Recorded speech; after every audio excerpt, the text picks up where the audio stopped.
Welcome to Deep Dive Inside.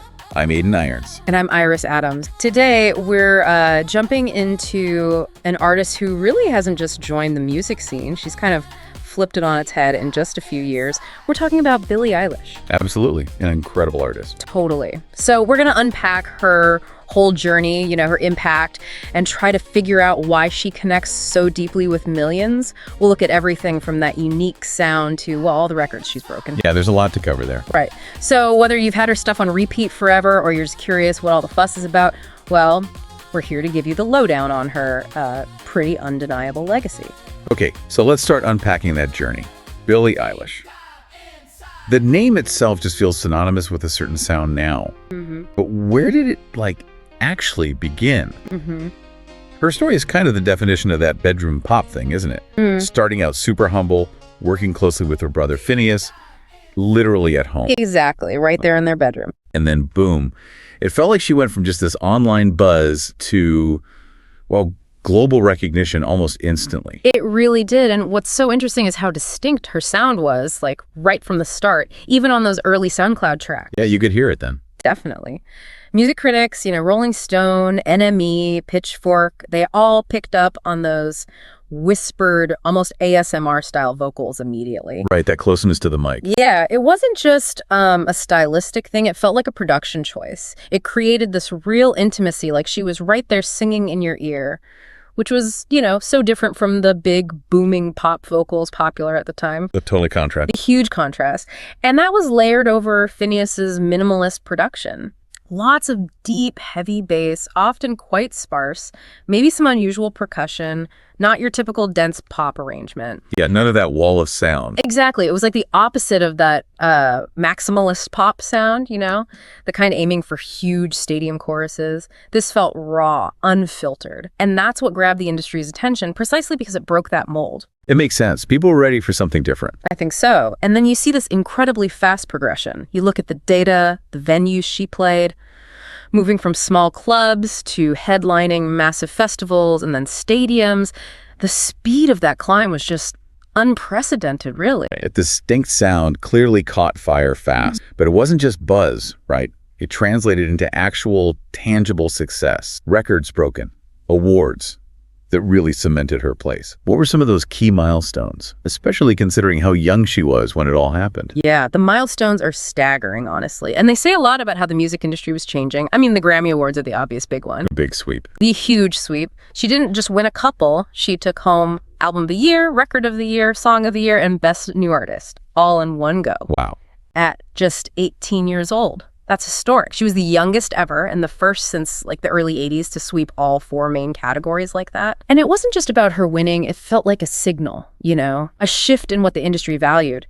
Suddenly, this introspective, bedroom-produced music was getting the ultimate validation. It definitely felt like a moment, but with a sound so different, did she face much pushback?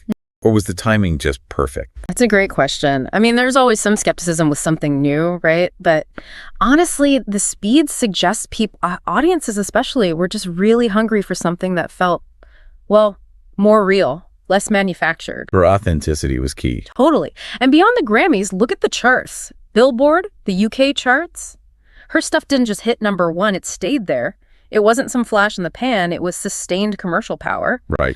And then those other huge milestones, like doing the Bond theme, No Time to Die, that's a massive deal. Huge prestige project. Exactly. And she managed to deliver something that felt classic Bond, but still totally Billie Eilish. Critics loved it. It showed her versatility without losing who she was. Yeah, she nailed that. And then the live shows, we talked about the progression. Well, the data shows these stadium tours were huge successes. Massive crowds, night after night. She proved she could command these enormous spaces, often with quite a minimalist stage presence, actually. So not just the awards, but connecting with massive live audiences, too. Okay, let's talk about the music itself, then. Beyond the accolades, that's what defines her. Which releases really stand out. What's the best-selling single and album? Well, that debut album, When We All Fall Asleep, Where Do We Go? That was just game-changing. It really felt like it landed with a bang. Totally. Critics everywhere praised how it just cemented her sound, that blend of dark, introspective lyrics with really innovative, sometimes kind of creepy production. Yeah, a little unsettling sometimes. Right, but in a good way. It became her best-selling album, a massive hit both commercially and critically. It wasn't just an album release, it felt like a cultural moment. I remember that feeling. It was everywhere. But how did it change things so much? Why did it resonate when it sounded so different from mainstream pop? I think it was the honesty. It tapped into feelings of anxiety, vulnerability, maybe even a bit of morbid curiosity that really resonated, especially with younger listeners. Things not usually sung about in pop songs. Exactly. And the sound itself, it was unsettling, but also weirdly inviting. The production used things like distorted laughs, really sparse beats. It just stood out so dramatically from the super polished pop sound. It didn't just sound different. It felt different. It spoke to emotions pop often glossed over. And the biggest single from that era. Bad Guy. That track was a monster, a global phenomenon. The sales figures were huge, obviously, but critics loved it too, mainly for how innovative it was. It didn't sound like anything else on the radio. Not at all. It was almost like an anti-pop pop song. It sort of ditched the usual big chorus, predictable structure. It proved you didn't need a massive, soaring chorus to dominate the charts. It felt like listeners were maybe getting a bit tired of the super polished stuff. It opened a door. Absolutely. It opened the door for artists who wanted to be more raw, more experimental. And we should mention her second album too, Happier Than Ever. It showed real growth, continued success, proved she wasn't just a one-album wonder. Right, building on that foundation. So it wasn't just about selling records, it was about changing the rules of what a hit could even be. How did this impact songwriting, the industry, more broadly? Maybe zoom in on a couple of key songs. Okay, yeah.